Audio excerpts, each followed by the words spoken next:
Oi, tudo bem? Estamos começando mais um podcast do Moré, aqui na Agência Moré Comunicação, onde também funciona a redação do blog do Toninho. E hoje nós temos um prazer muito grande de receber o empresário da Companhia das Flores, o Edivaldo Rodrigues de Moraes. Esse cara é um cara fantástico, um baita de um trabalhador, um dos espelhos de progresso de Presidente Venceslau. Edivaldo, mas que prazer eu tenho de recebê-lo aqui em nosso blog, você que eu sempre admirei, sempre gostei, está aqui, fiz um convite, ele prontamente falou, estou indo, Toninho, já chegou aqui, né, e já está pronto para a entrevista. Edivaldo, que prazer, hein? Prazer, Toninho, prazer todo meu, boa tarde às pessoas que estão nos assistindo. É um prazer falarmos do que a gente conhece, que a gente gosta, que é a nossa cidade, o nosso trabalho. Eu também me sinto honrado pelo seu convite, porque você lembra e está lembrando das pessoas que realmente estão a Venceslau uma vida inteira. Isso é muito legal. Edivaldo, vamos começar falando da sua história, da sua infância, dos seus pais. Quem são seus pais? O meu pai é o Benedito, né? O Dito, que foi porteiro do Corinthians, trabalhou no Eduardo Buchão, se transformou em guarda de presídio e um dos homens mais corretos que eu conheci. Minha mãe é Iraci, uma lutadora, eu me emociono em falar da minha mãe, porque é meu herói. Minha mãe nos criou com todo carinho, formou nós três, né? Eu tenho duas irmãs. Seu pai faleceu quando? Meu pai faleceu há 13 anos atrás. 13 anos, 13 anos atrás. Lembro quando você me disse do falecimento do seu pai. E a sua mãe está firme? Minha mãe está firme, minha mãe está com 80, faz 82 anos agora, é firme. 5 horas da manhã, está acordada, não tem tristeza. Suas irmãs são? A Elizabeth e a Eliette, né? Eliette. E estão todas morando aqui? Não, a Elizabeth mora aqui, aposentou como professora, e a Eliette mora em Primavera. Casou com o Branquinho, eles têm um pet shop lá e foram para lá e fizeram a vida lá, né? Ele foi com o Banespa e está até hoje. Casado? Casado, Luzimara. Com Luzimara. Família daqui, né? Tem filhos? O Arthur e o Andrei. Arthur e Andrei, quantos anos? O Arthur está fazendo 22, o Andrei está fazendo 17 esse ano. O tempo passa, hein? 22 já? Rapaz, 22 esse mês eu faço 25 anos de casado, né? E quantos anos você tem, Edivaldo? Então, eu faço 55 agora em novembro. 55 em novembro. E como foi a infância sua? Você gostou de tudo o que aconteceu na sua infância? Como foi? Nós temos uma infância maravilhosa, né, Toninho? Nós somos da época que brincava de peão, brincava de estilingue, nós limpávamos o terreno para fazer o campinho, nós íamos na Mariana jogar uma vila contra a outra. A nossa história foi legal, a gente brincou naquele buracão lá embaixo no final da Padrincheta. A gente teve uma infância muito rica na brincadeira de contato físico. Infância de verdade, né? Infância de verdade. Era papagaio. Era papagaio na época papagaio, peão na época do peão. Hoje é pipa, mas na época era papagaio. Fazer um Maranhão, quem tinha um Maranhão era Maranhão. Era aqueles papagaios grandões. Nem se sei você não sabe o que é um Maranhão, explica aí. Maranhão é uma pipa gigante, né? Que não tem rabiola, tem só barbatanas, e era o maior dos papagaios da época, né? Você fazia papagaio ou não? Nós fazíamos bastante, vixe. Você tem bom, você trabalha, praticamente você quase que trabalha com artesanato. Sim, né? Ou não trabalha? Não, nós trabalhamos. Eu, na verdade, o meu primeiro emprego físico foi na oficina do seu Cristóvão Ruiz Cavaleiro, que era uma oficina mecânica. Eu trabalhei um período do ano, na época da década de 80, na verdade, no ano de 80, né? Eu saí de lá, fui trabalhar com o Abílio, e no Abílio a gente fazia entalhe, consertava os instrumentos do IE, onde o Abílio estava a gente fazia. Então fazíamos bandeira, que hoje não se faz mais, como é que fala uma bandeira, né? Fazer uma bandeira, né? E você, então, trabalhou na oficina do Cristóvão, você conhece o tatu? Muito, meu patrão, eu sou aposentador graças ao seu Cristóvão, o pai dele é tatuzinho. Então, o tatu, esses dias eu encontrei o Tatu em Presidente Prudente, ele mora em Nova Andradina. Nova Andradina, é delegado, sim, delegado de polícia lá. Aposentado. Sim, né? sim. Tá certo, e está advogando. Então, manda um abraço para o Tatu. Olha, Edivaldo, voltando a falar na infância, brincava para valer, né? Sim, nós brigávamos até a mãe chamar. Tipo, 9 horas a mãe saía lá na frente, porque a nossa rua era de terra ainda, né? E o joelho, tinha um cascão? Não? Cascão, nossa. E as unhas não tinham ponta, de tanto jogar bolinha de vidro. Jogar bolinha, cascão. E os dedos do pé, as unhas, porque não tinha tênis, era campinho de terra. Pisava no prego, também entortava o prego. Espinho, não tinha nada, não tinha esse problema. E depois da juventude? Então, aí nós começamos a trabalhar, e a gente foi trabalhando, e aí abriu a Copenhague. Para quem não sabe, Presidência, ela já teve Copenhague. Era sonho meu, que era da dona Lívia e da dona Gilza. A Lívia, a esposa do Dr. Regis, um homem que eu admiro muito, Dr. Paulo Faraco, um baita amigo meu, né? Gosto muito da Dona Lívia e da Dona Gilza. Eu vim trabalhar para eles na Sonho Meu, onde era Copenhague, água de cheiro e floricultura. Fui com Onde foi? Onde era? Onde é hoje a gente Feijó, coisa do câncer lá. Ah, tá certo. É o terreno ali. Lembro. Foi quando, bem próximo à morte do pai do Dr. Harris, Dr. Antônio Jorge Sobrinho, né? Que eles montaram aquilo ali. Foi mais ou menos nessa época aí que Dona Sara, mãe do Dr. Harris, era uma pessoa muito ativa na época. Né? Então a gente aí começou a trabalhar, mas para nossa moça de juventude era legal, porque lá eu consegui dinheiro, me pagavam corretamente, me pagavam salário, que para quem ganhava salário, moleque era raro, né, naquela época. E então lá eu consegui comprar as coisas que eu queria, mas então a minha infância, a minha juventude foi muito boa. Quanto a isso não, embora trabalhando, mas Daí a juventude chegou a fazer o tiro de guerra? Não, eu servi a Marinha do Brasil. Você serviu a Marinha? Eu queria conhecer o mar. Daí você foi Aí eu falei, eu vou morar no Rio de Janeiro. Eu morei na Escola Naval 6 meses. É mesmo? Dessa eu não sabia. Depois eu morei no aterro do Flamengo um tempo grande, do lado dali do você Largo do Machado. Machado. Quanto tempo na Marinha? A Marinha nós ficamos 1 ano e quase 8 meses, porque na época... Mas você foi com alguém aqui de Venceslau? Não, daqui fui sozinho. Você foi sozinho? Depois que eu fui foram vários, mas antes não. Eu fui, né? E foi legal? Eu acho que todo homem deveria servir e não servir na cidade dele, né? Porque o Exército, a Marinha, a Aeronáutica, eles de uma certa maneira te dá um senso de responsabilidade maior, né? Você aprende a ser responsável. E a pegada é forte ou não? A pegada é forte. 5 horas da manhã, a aula das 8 a meio-dia. E você andou naqueles... Entrava mar lá dentro, não? Então, nós fizemos uma operação, na verdade, chamada Operação Dragão, que era todos os países envolvidos. A gente era obrigado a participar. Mas como eu estava na Escola Naval, então nós tínhamos cisne branco, que quando estava no Brasil é lá que ele fica, quando está no Brasil é lá que ele fica, e a gente tinha 2 avins. A gente conheceu todas as embarcações, porque o primeiro distrito naval é no centro do Rio de Janeiro, né? Então a gente era próximo, né? E depois de um período que eu queria engajar, eu servi como motorista, então eu ia todos os dias quase levar oficial, porque a escola naval só é oficial, né? Mas não tem recruta, é só oficial. É uma escola para oficiais, na verdade, né?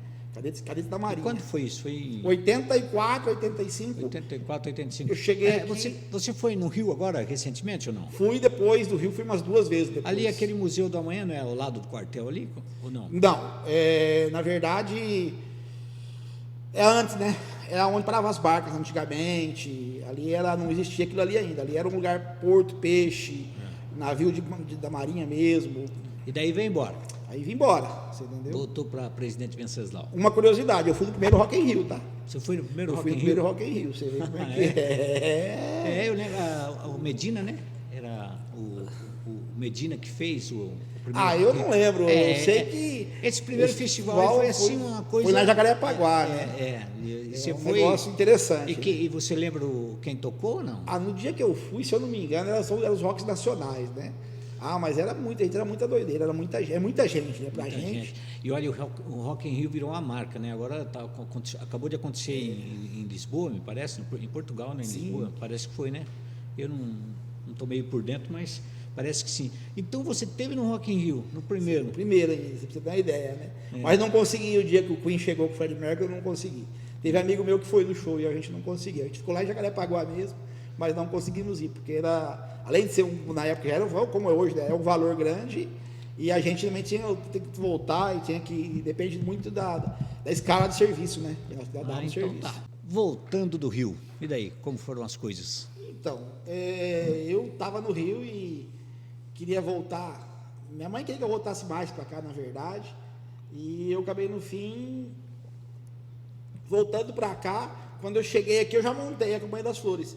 Era aqui na Newton Prado, na Creta Oliva, na frente da onde era o Armando Pinto Cabeleireiro.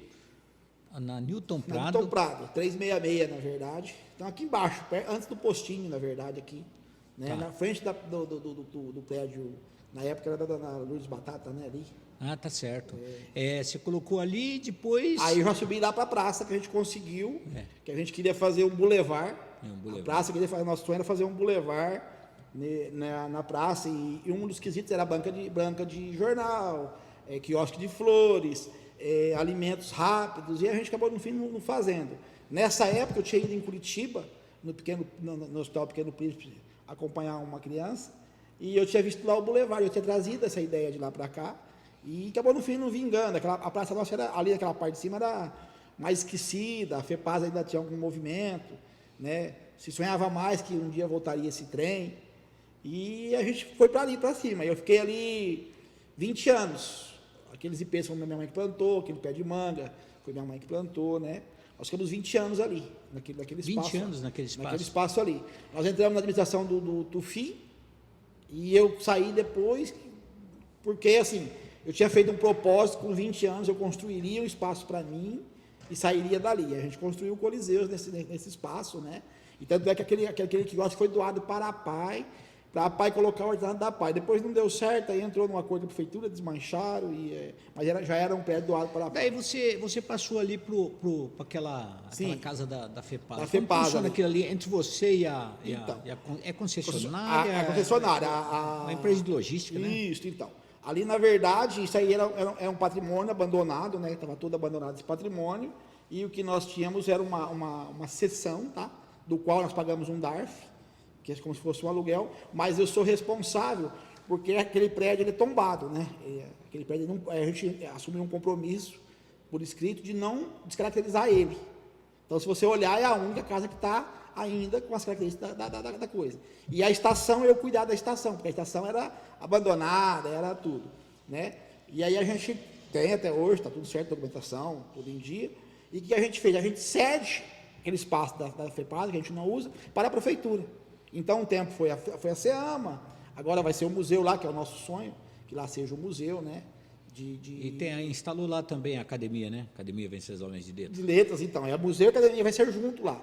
Que eu acho que as pessoas tinham que... Quem tem alguma coisa em casa aí que lembra, que remete à história, fotografia datada, se possível, era legal levar o legado, não descartar, porque as pessoas estão perdendo esse feeling para a fotografia.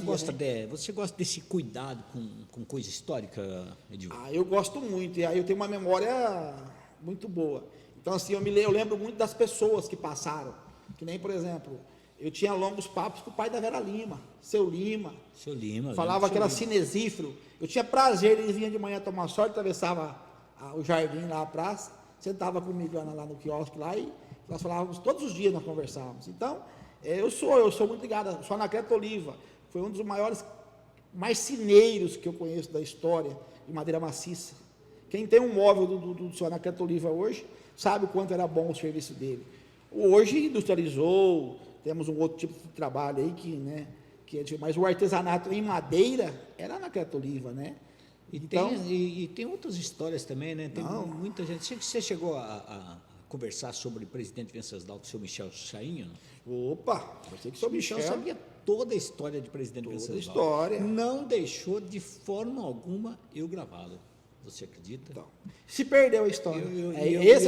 Esse é o triste. Assim, ele contava toda a história. Eu sacava o celular, na época não era o gravador. Ele pegava lá, sai daqui, seu espanholzinho, me mandava eu embora. Então, você vê, tem.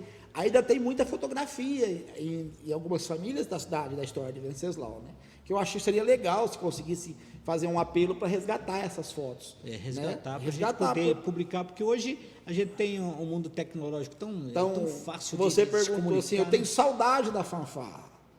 Por exemplo, você conheceu o Abílio, eu conheço o Abílio, converso com o Abílio hoje.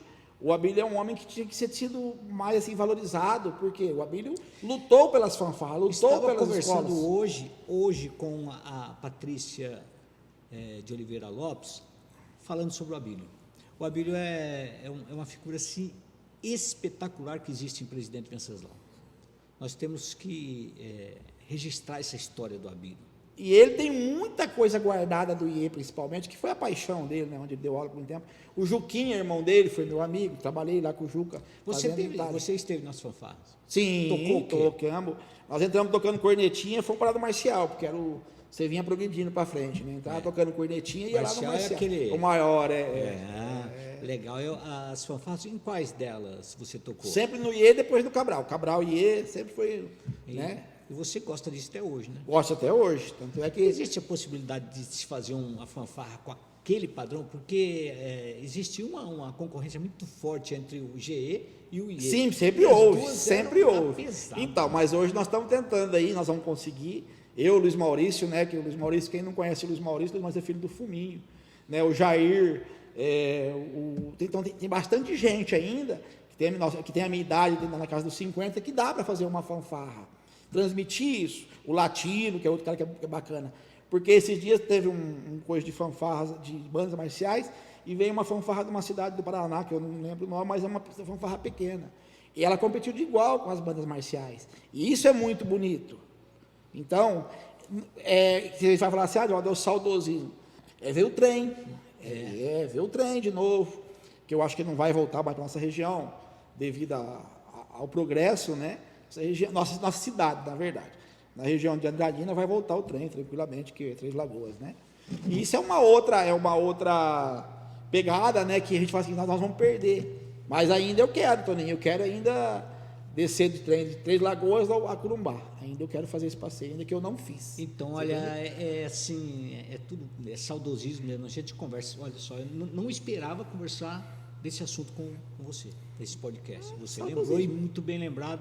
Olha, e aquelas fanfarras, aquilo lá vai ficar na memória de muita gente pelo resto da vida, e se pudesse resgatar de alguma forma, seria... Um dia, se você quiser bater um papo com a minha mãe, vai falar assim, Toninho, quando o TG batia lá, porque dava para ouvir, né, porque ali minha mãe mora próximo lá, esse menino me perturbava às 7 horas da manhã, eu tinha que, porque era 7 horas da manhã que o TG subia. Eu ouço o TG até hoje. Mas nós entre outros barulhos no meio, né? Porque você mora em Felipe dos Santos, é isso? Felipe dos Santos sai quase. Henrique Dias. Henrique Dias é a rua da casa da minha mãe. A linha reta dá 160 metros do TG, mas 180 metros. Nós moramos na Padre Anchieta, minha mãe mora até hoje na Padre Anchieta, que é Henrique Dias, né? Quer dizer que então ainda assim. Então a gente fala assim, não tinha prédio, né? Então o som propagava mais. Mas é isso, a gente sempre gostou. E eu acho assim, eu paro para ver ainda um artista de rua, que eu acho isso muito interessante. Eu paro para ver, às vezes, o cara do Malabares ali no semáforo, né?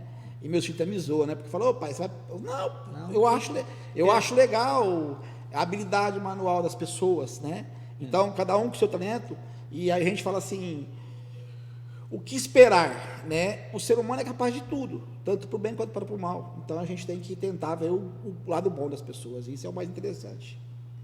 E vamos para a atualidade, né? Vamos conversar sobre a atualidade. Companhia das Flores, como está hoje? Então, Dani, nós estamos vindo aí de uma pandemia de 3 anos, vamos colocar assim, de recessão. E o meu setor foi o mais atingido. O mais abalado. O mais atingido. A gente sempre falava assim, né? Vamos por a cesta. Fiquei preocupado demais. Vamos por a cesta. Vocês e a música. Sim, os músicos também. Vamos por as cestas em mais de uma. Aliás, vamos por os ovos em mais de uma cesta. E nós criamos lá o espaço que é o Coliseus, que é eu tenho comigo tudo que eu tinha, eu coloquei naquilo lá. Eu busquei todo o recurso que nós buscamos fora, foi para construir aquele prédio, né? Que nós levamos 10 anos para concluir aquela obra, né? E graças a Deus terminamos e não temos, né, nada, devemos nada. E entrou a pandemia. Chegou a pandemia, nós estávamos com a vida tranquila, filho na faculdade, pensando em ir para Portugal, ver da onde a família veio. Chegou a pandemia e tirou nós do chão, né? Nós perdemos a possibilidade de trabalhar por vários motivos, e eu, desde o princípio, encarei como a vida é mais importante do que o dinheiro. E assim, o maior bem que eu tenho é a minha mãe, e eu não queria que a minha mãe pegasse. E é uma realidade, nem que ninguém pegasse, né? Claro, e nós perdemos muitos amigos. E a questão de priorizar a sua mãe em todos os aspectos. Todos os aspectos. Mas nós perdemos muitos amigos, né, nesse caminho, né? E quando a gente achou que o negócio ia 6 meses, passou para 1 ano, passou para 1 ano e meio e terminou o 2º ano. Aí o que aconteceu foi que os produtores da flor, que é tipo uma horta ou uma roça, eles foram obrigados a tirar a flor e colocar a hortifruti granjeiro, colocar verdura, colocar outras culturas para poder aguentar, suportar. Quando começou a voltar, que foi agora, o que aconteceu? Não tem produção. Então, a flor é o seguinte, ela entra no hortifruti e granjeiro. Você não tem produção, o preço é lá em cima. E como que você suportou? Porque também além das flores que você mexe, o seu forte é evento. Sim. Né? É Então, evento social. E como você suportou? Então, Toninho, na verdade é assim, né? Filho de quem eu sou, né? De quem eu sou, né? O meu pai sempre ensinou a gente guardar, nunca gastar, guardar pelo menos para 3 meses. Então a gente tinha assim uma reserva que era para ficar 3 meses, né? Esses 3 meses eu pagaria o que? Água, luz e funcionários, comeria. Aí, como passou os 3 meses, acabou essa reserva, a gente foi desfazendo de carro, do que dava, e fomos vendendo o que dava. E o mais importante, nossa prioridade era salvar os funcionários, não mandar embora os funcionários, segurar os funcionários, porque é uma mão de obra qualificada que vai me fazer falta depois. E, na verdade, sobreviver, porque era uma questão de sobreviver. A gente quando achava que ia voltar, vinha uma outra onda, né? Então foi muito difícil.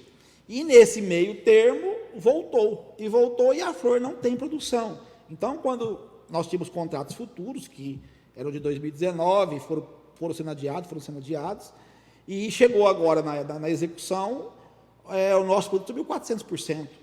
Não só o meu, acho 400%. Que todos 400%. Difícil demais, né? Difícil, teve produto que subiu até mais. Mas agora tem uma questão boa, voltaram os eventos, né? Voltaram os eventos, mas então, aí eles se tornaram menores, com um custo maior.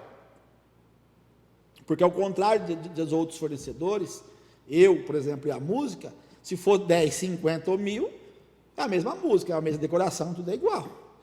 Os buffets, né? Não, se consome, aumenta o lucro, se diminui o lucro, mas também o buffet chega a um certo número de pessoas que ele não tem como reduzir, porque o serviço é o mesmo, né?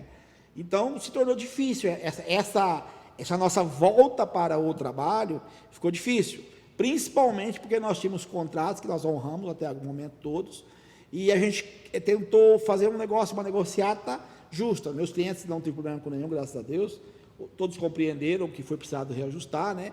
Mas mesmo essa reajuste não cobriu a deficiência, nem meu, nem do buffet, nem de ninguém, não. Tanto é que fecharam muitas empresas, fecharam no caminho aí. Mas agora, você tem feito festa? Temos feito festas e entregando as que ficaram para trás, né?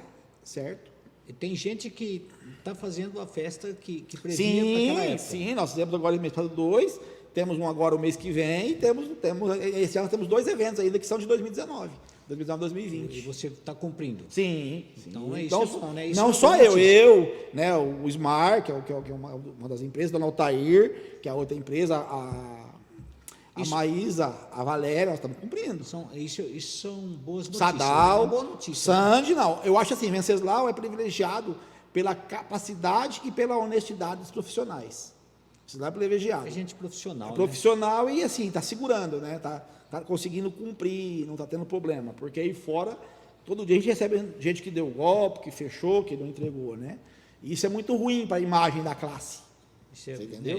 Nem deve acontecer, porque um evento, uma festa, ela é muito, para a sociedade, ela é muito valorizada, né? Tem gente que faz de tudo para fazer uma boa festa, com uma filha de 15 anos, para festejar um casamento já consumado. Sim, né? Então, isso é muito legal. E o que as pessoas, assim, às vezes, não têm a ótica de enxergar devido só ver lá a festa. Então, assim, quando se faz uma festa, não é só a floricultura que ganha, não é só o buffet que ganha. Não, é uma cadeia muito grande. É o cara que lava o carro, é o que vende a roupa, é o que faz a barba, é o que corta o cabelo, é a moça que faz a maquiagem, é a que vende a roupa. Você entendeu? Presentes. Sim, é quem vende presente, que movimenta, fomenta o mercado de presentes, quem vende a bebida. Então, é assim, é um leque muito grande de empresas. Festa, geralmente, ela gira muito dinheiro. E uma das coisas que mais a gente sim, fica feliz é que a mão de obra que trabalha, a gente vê que o dinheiro dela chega para o garçom, para a garçonete, para o auxiliar de cozinha, para o cozinheiro. E isso é muito legal, porque eles ficam felizes quando eles têm trabalho. Porque nesse meio, a maior parte dos garçons, embora não sejam profissionais, eles têm uma outra atividade. Tem outra atividade, você entendeu? E esse complemento vem para ajudar, e esse pessoal ficou sem também. Você entendeu? Então, foi assim, foi um chacoalho. Mas é que nós falamos, novos tempos, né? Novos tempos e temos que se adaptar. E você chegou a pegar Covid? Não, graças a Deus não. Não, né? Tranquilo. Não. Na minha casa, só o meu menino, o Andrei, que é o meu caçula, pegou, mas porque estava em São Paulo, estudando em São Paulo, lá na casa do tio, e pegou lá, e lá mesmo ficou, lá fez exame, e não veio, não veio. Né? Então, graças a Deus também não teve nenhuma complicação. Né? Ah, então tá bom. E vamos falar você está querendo falar de tecnologia, né? Desde que você chegou aqui, você está querendo falar de tecnologia. Não, é porque assim, né? Quando você se fala de tecnologia, a gente fala em globalização. É um assunto que nós estávamos rindo, né? Eu estava falando para você que eu frequentei a faculdade de turismo, né? E lá na faculdade de turismo fui obrigado a criar um e-mail, né? Para você ter uma ideia, o meu Arthur tinha acho que 4, 5 anos, está com 20, que eu criei o meu e-mail lá. E eu falava que para que eu vou fazer um e-mail se eu nunca vou usar? É isso que a gente fala que é a globalização, né? Que veio para nos ajudar e também para assim, nos confundir e na verdade assim, trouxe muita informação. Porque hoje tem um tal de Pinterest que você procura, você acha. Tem um tal de Google que você pergunta, ele responde, né? E isso veio porque assim, esse mundo que nós estamos vendo aqui do podcast, por exemplo, é um mundo de imagens. Algo novo também, né? Algo novo. Mas para você transformar isso aqui em realidade, só o Toninho sabe como é que funciona.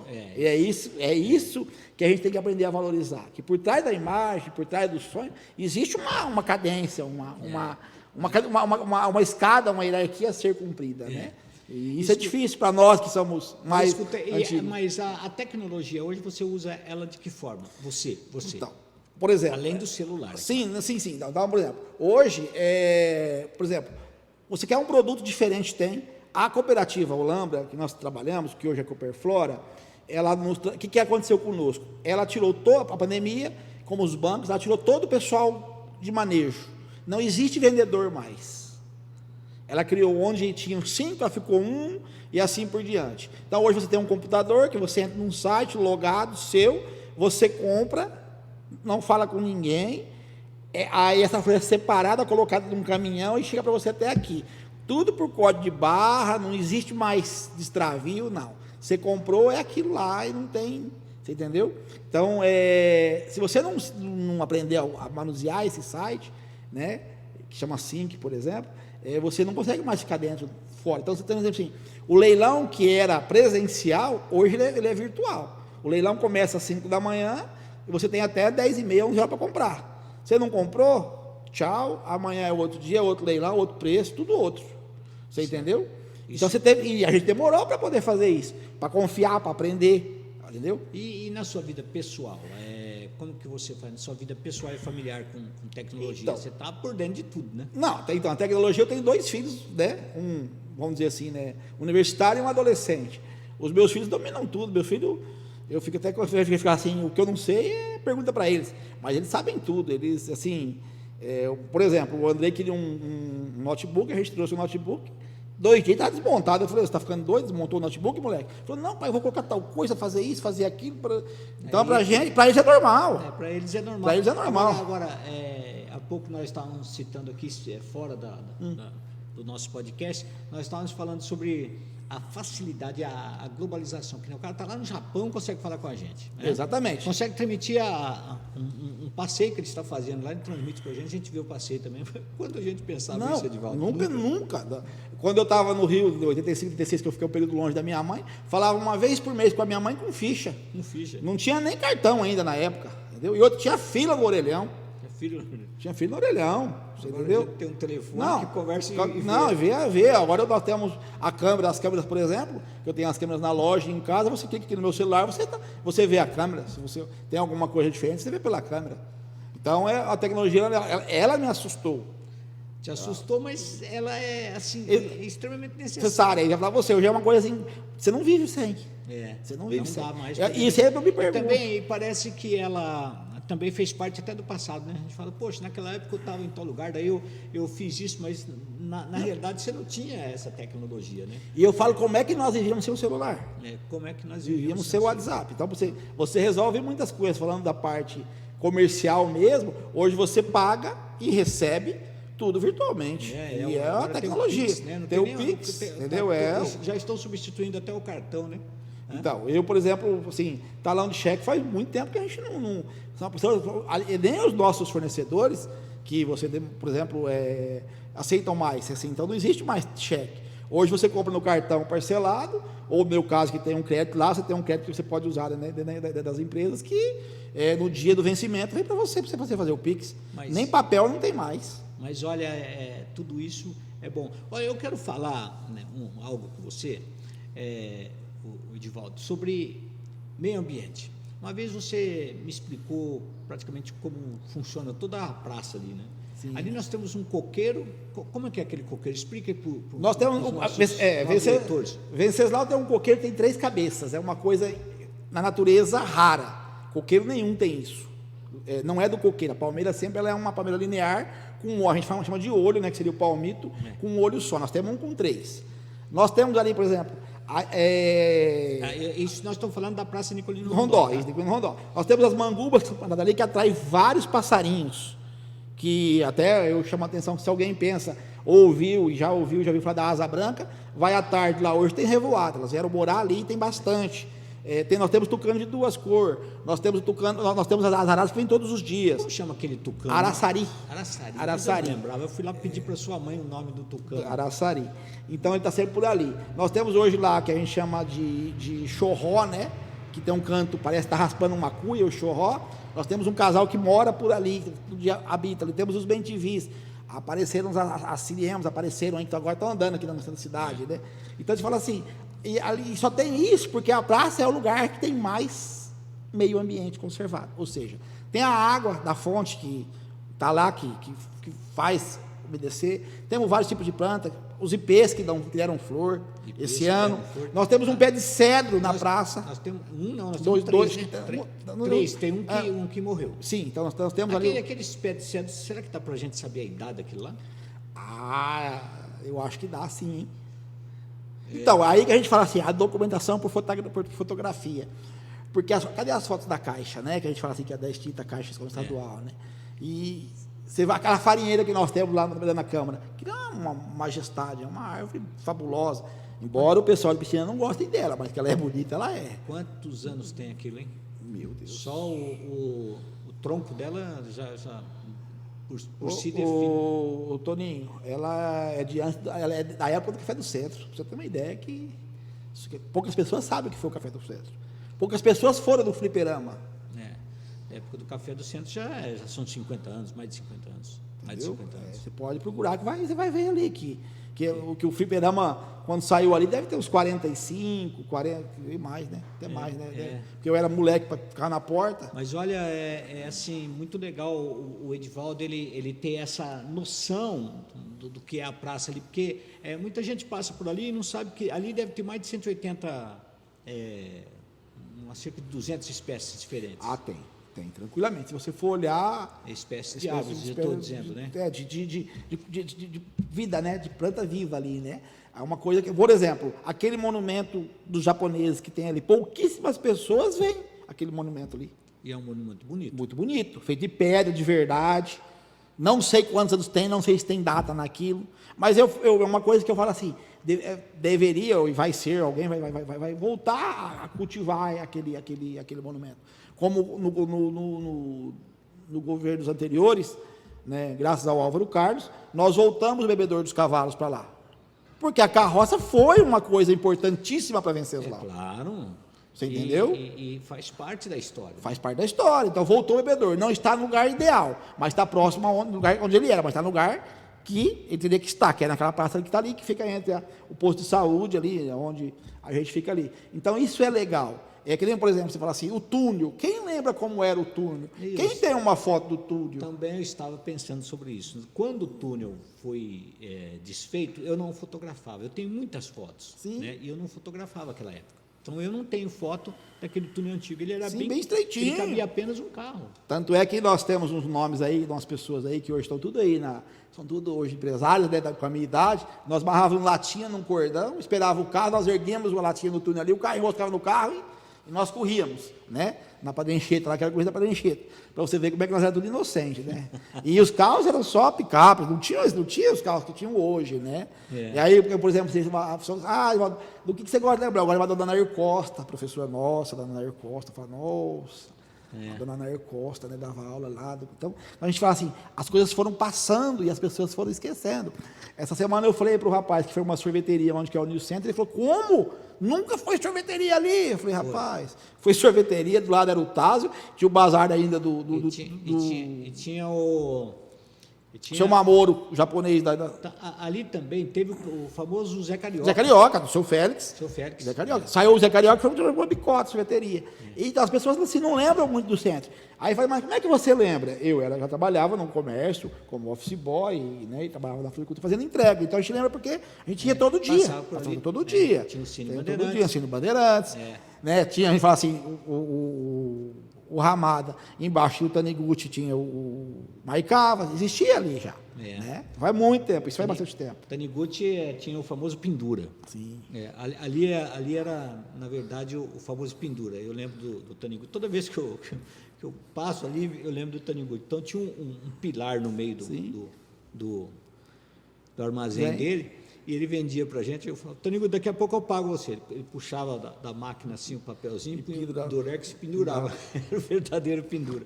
Edivaldo, que legal conversar com você aqui, gostou ou não? Sim, maravilhoso nosso papo. Cabe mais ainda. Você quer falar mais alguma coisa? Não, agradecer a Deus só, porque Deus nos poupou, né? E eu falo que, para todo mundo, as pessoas que me conhecem, a pandemia nos ensinou a amar mais. Porque como eu falo da minha pessoa... Ensinou tolerância. Também. E a gente era muito aspersor, jogava muito longe a água, né? O aspersor molha longe. A gente tem que ser mais regador, aprender a molhar mais perto. Ou seja, ficar mais perto do que nós amamos, as pessoas que nós amamos. É verdade. E saber que nós não vamos levar nada, que nos mostrou isso a pandemia, ela não fez distinção, né? E levou pobre, levou rico. Ela não veio, ela foi o que ela foi o que a natureza é. Ela é implacável. Ela foi o que a natureza é. Ela agiu como a natureza, né? Como a natureza. E saber que tudo tem a mão de Deus e que se nós estamos aqui é porque Ele permitiu. E nós não merecemos nada, só estamos aqui por causa da graça dele. E agradecer você pela oportunidade de a gente poder estar aqui, de relembrar algumas coisas. Mas voltar de novo, aí fazer o apelo para o povo. Quem tiver fotografia, vamos alimentar o nosso museu, né? Gostou dessa ideia do podcast? Gostei, maravilhosa. Eu acho que estava precisando. E tem muita gente bacana para conversar. É claro, vou convidar tem muita gente bacana aí. Você que está aí nos acompanhando, você pode ser um dos que vai sentar nessa bancada aqui, tá bom? Edivaldo, muito obrigado. Eu acabei de falar com o Edivaldo Rodrigues de Moraes, nosso querido Edivaldo, da Companhia das Flores, um dos grandes homens de Presidente Venceslau. Obrigado. Obrigado, Toninho. Abraço. Deus abençoe o nosso dia. Abraço a todos vocês.